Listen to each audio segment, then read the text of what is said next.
Muy buenas tardes y bienvenido una semana más al Magazín El Lavadero. Hoy martes comenzaremos con nuestra compañera Sumaya Shakir y su sección Más que Cultura. Después llegará a Laurín es Deporte y terminaremos con Macarena Albarracín y con todo el arte del mundo en que empiece el espectáculo. Ya lo tenemos todo preparado, nos queda solamente meter cabecera y comenzar el programa de hoy.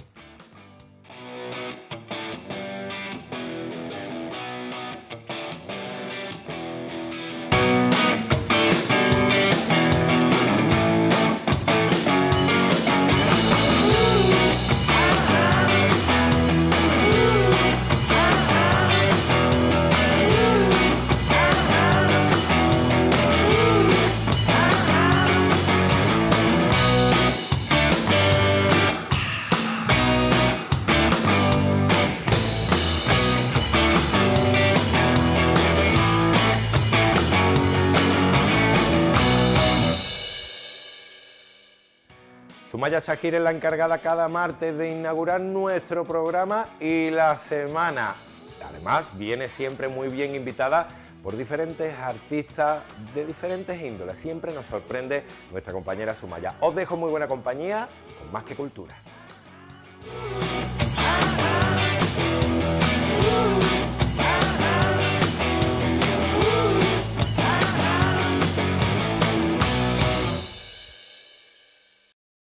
Muy buenas tardes a todos, bienvenidos al nuevo programa de Más que Cultura del Magazín El Lavadero. Gracias a todos, como siempre, por seguirnos y, como no, a Valle por darnos paso al equipo de Torrevisión y de Visuales 2000. Hoy voy a tratar un tema de arqueología, un tema que me apasiona, y para ello tengo como invitado a un gran profesor, a un gran investigador y a un doctor de este campo.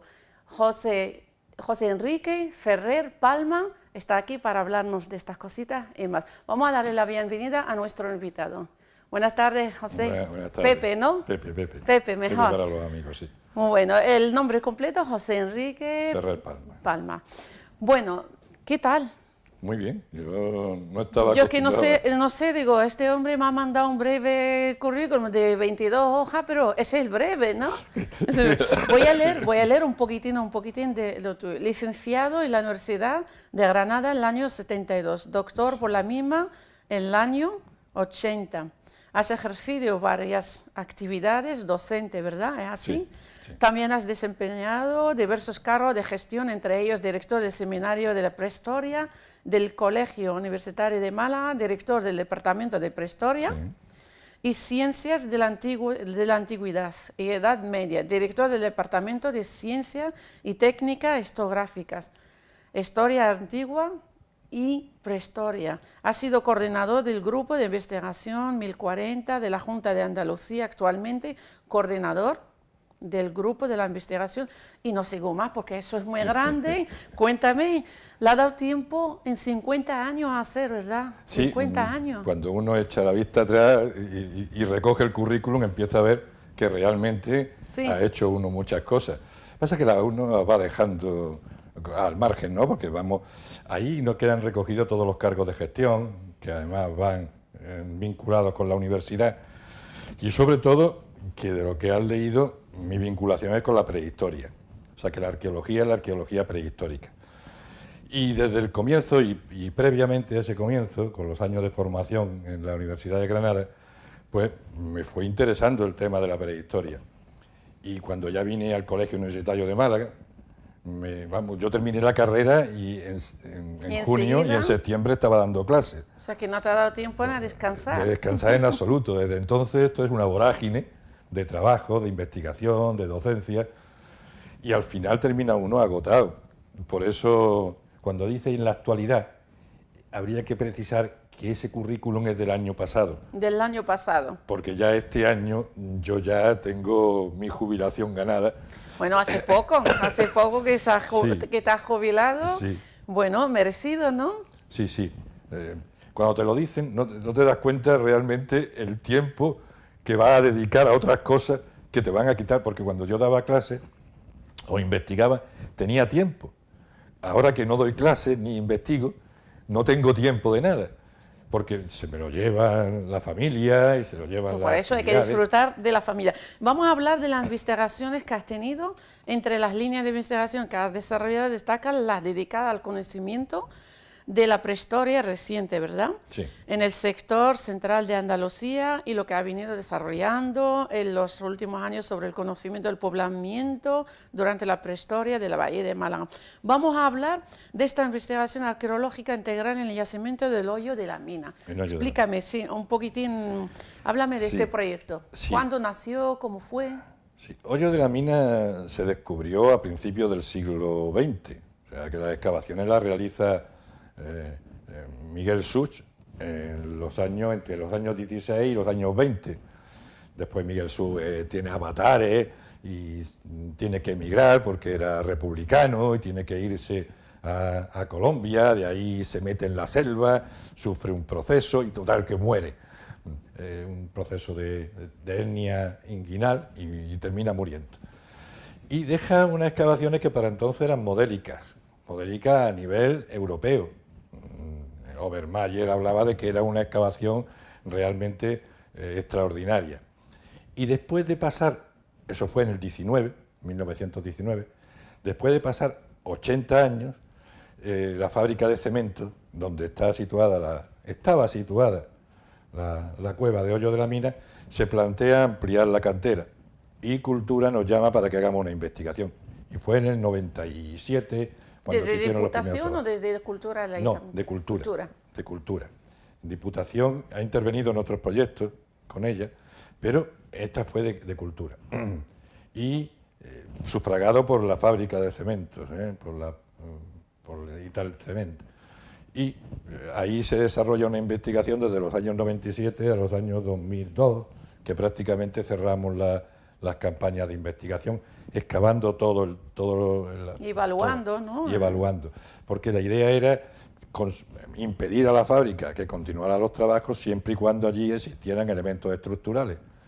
Como demostramos que no había ningún elemento estructural, no había ningún tipo de pintura, ningún tipo de grabado, no había ningún tipo de estructura física, nada más que era que se había ocupado el espacio, decidimos exonerar a la fábrica del mantenimiento de la cueva. Y yo creo que en la actualidad la cueva ya ha desaparecido, porque la obtención del sistema de la fábrica de cemento lleva a que se elimine todo aquello. Pero se reconquistó un espacio que no había sido descubierto por una etapa anterior de la prehistoria que no estaba documentada, que era una etapa, lo que conocemos en el recuerdo de prehistoria como el solutrense, que es una etapa anterior al magdaleniense, fechada en torno al 17.000 a.C., algo así. Y eso fue una aportación nueva de nuestra investigación, aparte de demostrar muchas cosas que Jesús había propuesto y que en realidad con matices había que cambiar. Bueno, y entre otras, tanto trabajo con esto de yacimiento del Hoyo de la Mina, no para, sigue con las investigaciones y viene otra, ¿no? Una detrás de otra, como por ejemplo la construcción al conocimiento del paléntico, ¿no?, de la bahía de Málaga. Seguimos en Málaga, ¿no? Sí. Bueno, en este caso en el municipio de Torremolinos, ¿verdad? Sí, Cueva Bajondillo. Sí, Cueva del Bajondillo. ¿Cuáles son los objetivos cuáles eran los objetivos de este proyecto? El Cueva Bajondillo surge como un problema arquitectónico. Ahí hay una empresa que entonces existía un hotel abandonado en la zona de la Avenida de las Mercedes de Torremolinos, y la propuesta era reutilizar el espacio en tres terrazas. Y se comenzó a excavar. Llamaron a un arqueólogo, porque los arqueólogos tenían potestad de controlar los trabajos arquitectónicos, y en ese caso hay un descubrimiento de un manchón con elementos arqueológicos y se avisa para que se detenga la construcción y se investigue. Fue un proceso terrible porque veíamos pasar los cables de la construcción por encima de nuestras cabezas. Teníamos un gorrito de estos de obra y decíamos, si se cae esto, nos machaca. No, el gorro no sirve de nada. Que viene una rachilla y lo lleva, ¿no? Sí. Y realizamos allí una excavación durante un proceso muy rápido, porque la construcción quería avanzar. y demostramos la existencia de un yacimiento muy potente de época del Paleolítico Medio, eso que está tan de moda del Neandertal, en donde arrancaba en torno al 90.000 antes de Cristo el proceso y continuaba hasta época de prehistoria reciente. Se alcanzó entonces los objetivos marcados en este trabajo, en esta ocasión, ¿no? Pero ¿hubo más investigadores o solo estás...? No. Siempre tienes un grupo, ¿no? Tengo un grupo, tanto en Hoyo de la Mina. En Hoyo de la Mina la dirección de campo la ha llevado a cabo Julián Ramos, que ahora mismo está en el proceso de las cuevas del Cantal de allí. Y en este caso el equipo era un equipo más amplio, ¿no? Ana Baldomero, Ignacio Marqués y una serie de colaboradores que trabajaban conmigo. Yo lo que hacía era coordinar el proyecto. Pero ahí hay un equipo mucho más amplio. Miguel Cortés, que ahora mismo es profesor titular de la Universidad de Sevilla, colaboró en el campo, y todo eso hizo que pudiéramos, aparte de muchos colaboradores externos, porque la prehistoria no es simplemente excavar, aportar datos desde el punto de vista cronológico. ¿Cuánto tiempo lleva más o menos para hacer un trabajo, un tipo de trabajo así, en un grupo grande? ¿Qué tiempo lleva estos trabajos? ¿Meses, años? Años.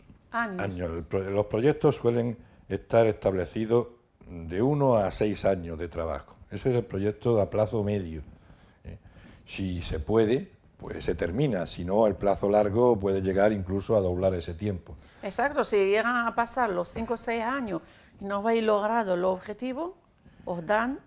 Nos dan. Lo que pasa es que en el caso de Bajondillo, sí, la construcción que existía allí frenó los trabajos de investigación. Nosotros comenzamos allí en el 89 y la judicatura frenó.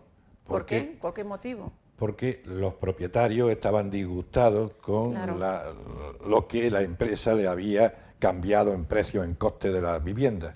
¿La empresa la que financia? Financia, sí, en este caso sí. Cultura, cuando hay una empresa por medio, plantea que sea la empresa la que financie los gastos arqueológicos, y ella se queda con una parte, porque también colabora. Normal. Y entonces el grupo amplio, una media de 1 año a 6 años. Y sigues con otro que también trabajo arquitectónico. Eso fue en el conjunto monumental de la Neorópolis de Negativa de Antequera, ¿verdad? Antequera, sí. Este proyecto de investigación, ¿cuándo nace también? Porque yo ya advertí, dije que Pepe tiene un currículum amplio, yo estoy cogiendo un poquitín de cada, ¿no? Sí, este proyecto de Antequera surge a finales de los años 80, comienzos de los años 90, pero finales de los años 80, cuando la Delegación de Cultura, no. ¿Diputación? La Dirección General de Cultura de Sevilla contrata a 2 arquitectos para mejorar el entorno de la necrópolis megalítica de Antequera y presentarla como bien de interés cultural. Se ha conseguido después de mucho tiempo, se ha conseguido ya en el 2000 y pico, pero anteriormente tuvo un proceso de investigación arqueológica para demostrar que aquello tenía un interés y los datos que pedían los arquitectos conseguírselos proporcionar. Y comenzamos en el 86 a petición de la Dirección General de Bienes Culturales de Sevilla. Y estuvimos hasta el 96. Ahí la Dirección General decidió traspasar el proyecto a otra dirección y se continuaron los trabajos con aportaciones externas. La necrópolis estaba orientada al sol naciente, al equinoccio de primavera, etcétera. Y todo eso es un proyecto posterior al nuestro. Pero estuvimos trabajando allí en 5 campañas con una inversión pues superior a los entonces pesetas, porque entonces eran pesetas, a los 30 millones de pesetas. Sí, entonces era bastante. 150. Sí, ahora no, pero con el cambio, 30 millones eran 30 millones. Era mucho dinero, Era mucho con dinero. día por aquello. Claro, entonces el café valía 60 céntimos y ahora te vale 1,5 €, o sea que los procesos cambian. Ahora entra y dice buenos días, te cobran 1,5 € más o menos en la cafetería, ¿no? Sí. Bueno, las edades del cobre, del bronce en la vida de Guadalhorce. Volvemos a Málaga, ¿no? Sí. Guadalhorce. ¿Cuándo surge también este trabajo arqueológico? Bueno, este trabajo fue un cierre de un proyecto anterior que teníamos que llevaba toda la provincia de Málaga. A continuación del anterior trabajo, ¿no? El anterior trabajo conllevaba todas las necrópolis megalíticas de la provincia de Málaga, cuevas, poblados, etcétera. Y la Junta llegó un momento a decidir que los procesos que eran muy amplios se diluían en los resultados y pidió que concretáramos el proceso. Y entonces lo concretamos a la vía del Guadalhorce y lo desarrollamos. Ahí dice 2 años, pero no, en realidad fueron de 4 a 5 años de trabajo. Duró más sí. de lo que... Sí, sí, sí. ¿Qué es lo que te sorprende ante este descubrimiento? ¿Qué es lo que puedes encontrar? O mejor dicho, lo más que te ha sorprendido. Bueno, me han sorprendido muchas cosas, porque en la arqueología prehistórica lo que tiene que estar uno abierto es a la sorpresa, porque si no... Empiezas sin saber nada, te encuentras de todo, ¿no? Claro, porque si no se convierte en una rutina que no aguanta, porque los trabajos de campo son muy latosos. Uno se corta, le sale hernias discales, yo tengo una hernia discal por culpa de excavaciones arqueológicas. Claro, son muchas horas al día. Son muchas horas, mucho levantamiento de peso y tal. Y como no tengas sorpresa, capacidad de sorpresa, eso se hace muy tedioso. Y por lo tanto hay muchas cosas que sí me han sorprendido. Hay una sorpresa en la fase anterior, en las excavaciones de Fonela, que fue el descubrimiento de una estructura de enterramiento dentro de otra estructura de enterramiento, con una estela arqueológica que está en el Museo Arqueológico de la provincia de Granada. Me han sorprendido los sepulcros megalíticos que he excavado con las propuestas que hemos tenido. Ha habido mucho tipo de sorpresas, pero sobre todo sí, la convivencia con los equipos. Eso iba a decir, de algunas anécdotas entre el equipo y el trabajo. Yo siempre me he llevado para olvidar estos dolores de la hernia. Yo siempre me he llevado muy bien con los equipos. De joven nos íbamos, de joven eran tan jóvenes como yo. Yo llegué a la universidad. Hay que decir que también tu mujer forma parte de este equipo porque también sí, es arqueóloga, ¿no? Sí. Mi mujer se incorpora cuando yo llevo 3 o 4 años investigando. Entonces empieza a incorporarse poco a poco. La familia se lo impide al principio de una manera real, pero después tiene opción y continúa sus trabajos individualmente, por otra parte. Pero conmigo sí ha estado trabajando. Y en más de un proyecto, en más de un una proyecto, sí, porque además investigación. lo puedes ver ahí citado. Sí, por eso lo estoy diciendo. Claro, en ello. Y los equipos, yo siempre me he llevado bien con ellos. Nos íbamos a jugar al futbolín cuando éramos jóvenes. Y después de eso, los bares, las copas, los cambios, lo que es siempre el final del día, intercambiando las opiniones que se han tenido y lo que uno ha descubierto y la puesta en marcha de eso. Por lo tanto, siempre ha sido una riqueza de conocimiento. He tenido muchos equipos y ahora algunos de ellos están trabajando en algunos sitios respetables. Por ejemplo, Luis Efrén Fernández está en la cueva de Nerja, como arqueólogo de la cueva de Nerja. Rodríguez Vinceiro está en Granada en un proyecto metalúrgico. Hay gente que uno recuerda en el tránsito del tiempo, ¿no? Sí. Mismo Santa ha estado trabajando conmigo en la necrópolis José de Antonio Antequera. Santa, sí, Claro. en Santa María. Ahora sí que te voy a poner un poquitín en compromiso. ¿Algún arqueólogo que es, digamos, tu ídolo? Mi ídolo. Hombre, siempre ha sido el catedrático que me formó, Arribas Palau. Siempre lo ha sido. Para mí ha sido la referencia desde que comencé. Yo recuerdo que no está en ese currículum, en los trabajos previos, Arribas Palau dirigía el poblado de Monachil en Granada. Y yo vivía cerca de él y me llevaba con el coche y hablábamos en el trayecto. Monachil no es que esté al lado, son 20, 25 minutos de trayecto. Y todos los días charlábamos sobre la prehistoria. Y a mí me formó, vamos, yo lo tenía como un segundo padre, o sea que realmente sí me impresionó. Es tu maestro, claro. También habéis estado en los terrenos a ayudar por el embalse de agua de la presa de la Vinuela, ¿no? Sí. Bueno, ¿qué se ha descubierto? ¿Cómo se ha descubierto el yacimiento en esta localidad? Sí, porque de allí se había hecho un trabajo previo de investigación territorial. Lo había hecho José Ramón Muñoz, que ahora mismo es catedrático de la Universidad de Sevilla,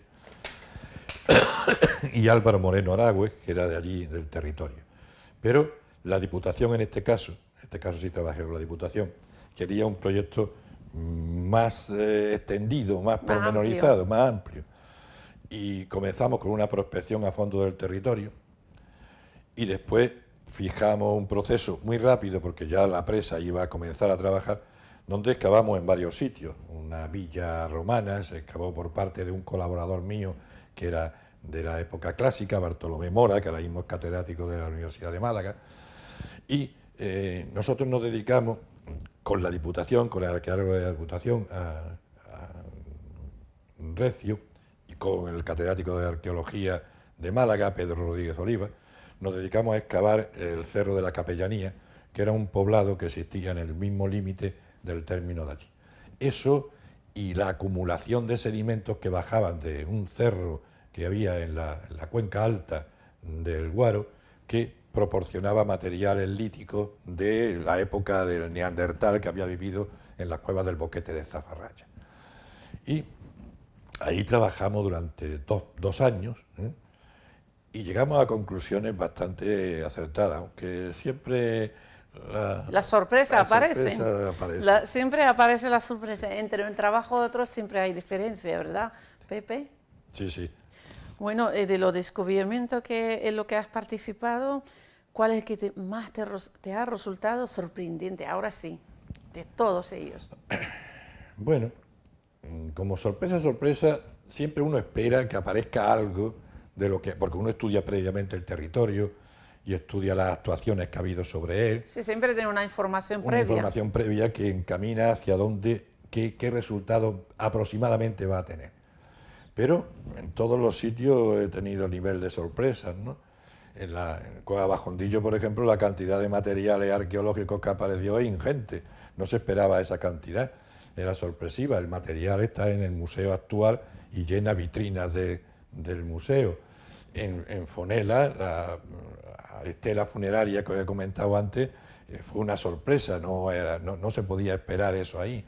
En ese mismo yacimiento encontramos un nivel de reutilización con un individuo con pulseras de bronce, ¿no? Que para aquel momento era bastante aparatoso, porque eran 20 y tantas pulseras de bronce las que tenía, ¿no? Eso indicaba un rango de jerarquía suficiente. En el Cerro de la Peluca, en las cercanías de Málaga, un enterramiento nos apareció con un puñal, un carjat de flechas, un anillo de oro, un colgante de oro en la oreja, o sea, una serie de cosas que no se esperan. Y todas me sorprenden, o sea, que no es que hay una que sea de mi devoción, quizás si hay alguna de mi devoción, en la estela funeraria de Fonelas. Bueno, seguimos, yo creo que también hablamos también de la edad del cobre, el bronce en la provincia de Málaga, en nuestra provincia, ¿no? Aquí, ¿qué planteamiento, qué es lo que habéis hecho? El auge, digamos, ¿cuál es el motivo del auge de la actividad en concreto en esta localidad? Sí, bueno, la actividad esta se enmarca en los primeros momentos de trabajo del Departamento de Prehistoria. Comenzábamos a trabajar en él, eran los finales de los años 70, comienzo del año 80, y queríamos conocer a la provincia de Málaga en extensión. Y bueno, tuvimos una serie de equipos de trabajo que se dedicaron a investigar yacimientos arqueológicos del entorno. El Cerro de la Peluca, el Lagar de las Ánimas, el Tajillo del Moro, el Sepulcro Campaniforme del Tardón, una serie de yacimientos que estaban investigados por nosotros territorialmente y que necesitábamos conocer sus trasfondos. Y eso fue lo que llevó a ese proyecto. Entonces la Junta tenía las miras un poco más amplias, porque necesitaba tener datos del territorio. Es por eso que permite que hagamos un proyecto tan amplio como era aquel. Después ya nos pide que lo concretemos y hacemos el del Guadalhorce. Pero en aquel sitio, en aquel momento, era oportuno la investigación de todo el territorio. Y eso es lo que llevamos a cabo durante un proceso de unos 6 años. Eso quería preguntarte, ¿hasta cuándo se prolonga, digamos, el trabajo cuando aparece restos arqueológicos de gran interés? Bueno, una cosa es la investigación de campo. Sí. Previamente es la investigación del territorio, que va a suponer la investigación de campo. Después tenemos la investigación de campo, que se lleva el proceso físico y a veces costoso porque los aportes económicos nunca están ahí presentes. Aquí la arqueología, hubo un momento en que se presentaba la idea de una fundación, que las fundaciones no iban a ayudar. Nunca ha habido una fundación que nos ayude, a lo mejor en algún caso concreto, pero eso en territorio nacional, en territorio local no. Y entonces buscar los fondos económicos que le permitieran a uno mover un equipo que permitiera el desarrollo del trabajo de campo era costoso. Pero la idea del trabajo de campo ya te he dicho que vendría a ser de 1 a 6 años, pero luego viene el trabajo de laboratorio y viene el trabajo de constatar con los equipos que te tienen que ayudar desde el punto de vista cronológico, las entidades, los laboratorios arqueológicos para muestras de carbono 14, para AMS, los análisis, dejamos claro, analizarlos, ¿no? Esos están en el extranjero, hay que ponerse en contacto con ellos. Bueno, en España hay algunos, pero los resultados no son excesivamente fiables, ¿no? Hay que ponerse en contacto con ellos, evaluar cuáles son los más apetecibles, si Groningen, si Marsella, quiénes te van a facilitar los trabajos lo más económico posible y lo más acertado posible. Bueno, eso, los estudios de palinología para saber cómo era el contexto vegetal, los estudios zooarqueológicos para saber qué es lo que tenían de dieta económica, etcétera. Todo eso se lleva a un proceso muy lento de trabajo posterior. Hay que contactar con los equipos tienen que estar dispuestos a colaborar contigo, ¿no? Y luego tener un hueco en sus trabajos para realizar el tuyo y después darte los datos.